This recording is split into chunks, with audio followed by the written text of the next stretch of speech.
ಮಧ್ಯಪ್ರದೇಶದ ಸಿಎಂ ಮೋಹನ್ ಯಾದವ್ ರವರು ಇಂದು ತಮ್ಮ ಸಚಿವ ಸಂಪುಟವನ್ನ ಮತ್ತಷ್ಟು ವಿಸ್ತಾರ ಮಾಡಿಕೊಳ್ಳಲಿದ್ದಾರಂತೆ. ಇನ್ನು 28 ಜನರನ್ನ ಸಚಿವ ಸಂಪುಟಕ್ಕೆ ಸೇರ್ಪಡೆ ಮಾಡುವ ಎಲ್ಲ ಸಾಧ್ಯತೆಗಳು ಇದೆ ಅಂತ ಹೇಳಲಾಗ್ತಾ ಇತ್ತು. ಹಾಗಾದ್ರೆ ಮೋಹನ್ ಯಾದವ್ ರವರು ಯಾರ ಮಾರ್ಗದರ್ಶನದಲ್ಲಿ ಈ ಒಂದು ಸಂಪುಟವನ್ನ ವಿಸ್ತಾರ ಮಾಡ್ತಾ ಇದ್ದಾರೆ ಅಂದ್ರೆ ಅವ್ರಿಗೆ ಗೈಡ್ಲೈನ್ಸ್ ಕೊಡ್ತಾ ಇರೋರು ಯಾರು? ಜೊತೆಗೆ ಇವರು ಇದೀಗ ಸರ್ಕಾರ ರಚನೆ ಆದ ನಂತರ ಈ ಸಚಿವ ಸಂಪುಟ ಸಂಪೂರ್ಣವಾದ ನಂತರ ಯಾವೆಲ್ಲ ಅಭಿವೃದ್ಧಿ ಕಾರ್ಯಗಳಿಗೆ ಮುಂದಾಗಲಿದ್ದಾರೆ, ಮತ್ತೆ ಇವ್ರ ಬಗ್ಗೆ ಬೇರೆ ಬಿಜೆಪಿ ನಾಯಕರು ಯಾವ ಅಭಿಪ್ರಾಯವನ್ನ ವ್ಯಕ್ತಪಡಿಸ್ತಾರೆ, ಯಾವ ರೀತಿ ಒಂದು ಹೋಪ್ಸ್ ಅನ್ನ ಇವ್ರ ಮೇಲೆ ಇಟ್ಕೊಂಡಿದ್ದಾರೆ, ಇದೆಲ್ಲದರ ಮಾಹಿತಿಯನ್ನು ನಾವು ಕೊಡ್ತೀವಿ. ವರದಿ ನೋಡಿ.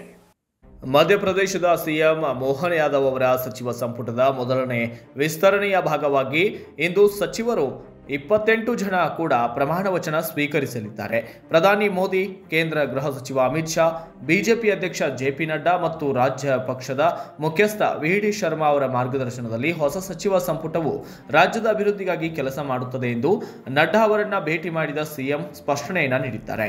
ಸಂಪುಟ ವಿಸ್ತರಣೆಯ ಭಾಗವಾಗಿ 28 ಸಚಿವರು ಪ್ರಮಾಣ ವಚನ ಸ್ವೀಕರಿಸುವ ಸಾಧ್ಯತೆ ಇದೆ ಎಂದು ಮೂಲಗಳ ಪ್ರಕಾರ ತಿಳಿದು ಬರುತ್ತಿದ್ದು, ಆದಾಗ್ಯೂ ಸಚಿವ ಸಂಪುಟಕ್ಕೆ ಸೇರ್ಪಡೆಗೊಳ್ಳಲಿರುವ ಶಾಸಕರ ನಿಖರ ಸಂಖ್ಯೆ ಮತ್ತು ಹೆಸರನ್ನ ಬಹಿರಂಗಪಡಿಸಲು ಸಿಎಂ ಯಾದವ್ ನಿರಾಕರಿಸಿದ್ದಾರೆ.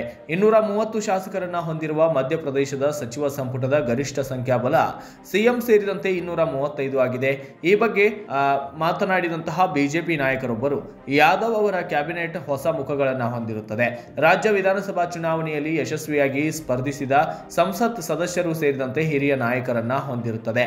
ಹಿಂದಿನ ಸರ್ಕಾರದ ಕೆಲವು ಸಚಿವರು ಕೂಡ ಪ್ರಮಾಣ ವಚನ ಸ್ವೀಕರಿಸುವ ಸಾಧ್ಯತೆ ಇದೆ ಎಂದು ಹೇಳಿದ್ದಾರೆ.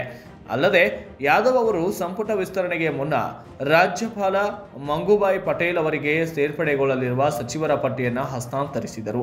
ಪಟೇಲ್ ಅವರು ಮಧ್ಯಾಹ್ನ 3:30 ಸಚಿವರ ಅಧಿಕಾರ ಮತ್ತು ಗೌಪ್ಯತೆಯ ಪ್ರಮಾಣ ವಚನ ಬೋಧಿಸಲಿದ್ದು, ಈ ತಿಂಗಳು ಮಧ್ಯಪ್ರದೇಶದಲ್ಲಿ ಬಿಜೆಪಿ 230 ಸ್ಥಾನಗಳಲ್ಲಿ 163 ಸ್ಥಾನಗಳನ್ನು ಗೆದ್ದು ಅಧಿಕಾರಕ್ಕೆ ಮರಳಿತು. ಅದೇ ವೇಳೆ ಕಾಂಗ್ರೆಸ್ 66 ಸ್ಥಾನಗಳನ್ನು ಗಳಿಸಿತ್ತು. ಯಾದವ್ ಮತ್ತು ಉಪಮುಖ್ಯಮಂತ್ರಿ ಜಗದೀಶ್ ಡಿಯೋಡಾ ಮತ್ತು ರಾಜೇಂದ್ರ ಶುಕ್ಲಾ ಅವರು ಡಿಸೆಂಬರ್ 13ರಂದು ಪ್ರಮಾಣ ವಚನ ಸ್ವೀಕರಿಸಿದರು. ಕಳೆದ 18 ವರ್ಷಗಳಲ್ಲಿ 16 ವರ್ಷಗಳ ಕಾಲ ರಾಜ್ಯವನ್ನು ಆಳಿದ ಶಿವರಾಜ್ ಸಿಂಗ್ ಚೌಹಾಣ್ ಅವರ ಸ್ಥಾನಕ್ಕೆ 3 ಬಾರಿ ಶಾಸಕರಾಗಿದ್ದ ಯಾದವ್ ಅವರನ್ನ ಸಿಎಂ ಆಗಿ ಬಿಜೆಪಿ ನೇಮಕ ಮಾಡಿತ್ತು. ಕೆಲವು ದಿನಗಳ ಹಿಂದೆಯಷ್ಟೇ ಸಿಎಂ ಮೋಹನ್ ಯಾದವ್ ಜಾಗತಿಕ ಕಾಲಮಾಪನ ಕೇಂದ್ರವನ್ನ ಇಂಗ್ಲೆಂಡ್ನ ಗ್ರೀನ್ ವಿಚ್ನಿಂದ ಮಧ್ಯಪ್ರದೇಶದ ಉಜ್ಜಯಿನಿಗೆ ಬದಲಿಸಲು ಪ್ರಯತ್ನ ಆರಂಭಿಸುವುದಾಗಿ ಹೇಳಿದ್ದರು. ಮಧ್ಯಪ್ರದೇಶ ವಿಧಾನಸಭೆಯಲ್ಲಿ ಮಾತನಾಡಿದ ಅವರು, ಭಾರತೀಯ ಸಮಯದ ಬಗ್ಗೆ 300 ವರ್ಷಗಳ ಹಿಂದೆಯೇ ಪ್ರಪಂಚಕ್ಕೆ ಗೊತ್ತಿತ್ತು. ಇನ್ನು ಆನಂತರ ಪ್ಯಾರಿಸ್ನಲ್ಲಿ ಸಮಯ ಮಾಪನ ನಿರ್ಧರಿಸಲು ಯತ್ನಿಸಲಾಗಿದೆ. ಅಷ್ಟೇ ಅಲ್ಲದೆ ಆಮೇಲೆ ಬ್ರಿಟನ್ ಗ್ರೀನ್ ವಿಚ್ನು ಮಾಪದ ಕೇಂದ್ರವನ್ನಾಗಿ ಮಾಡಿತು. ಇನ್ನು ಯಾರೊಬ್ಬರೂ ಕೂಡ ಮಧ್ಯರಾತ್ರಿ 12ರಿಂದ ದಿನಾರಂಭ ಮಾಡುವುದಿಲ್ಲ.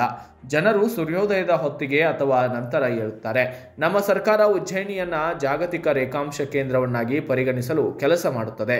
ಈ ಮೂಲಕ ಜಗತ್ತಿನ ಸಮಯವನ್ನ ಸರಿಪಡಿಸುತ್ತದೆ ಎಂದು ಮಧ್ಯಪ್ರದೇಶದ ಸಿಎಂ ಹೇಳಿಕೆಯೊಂದನ್ನು ವ್ಯಕ್ತಪಡಿಸಿದ್ದಾರೆ.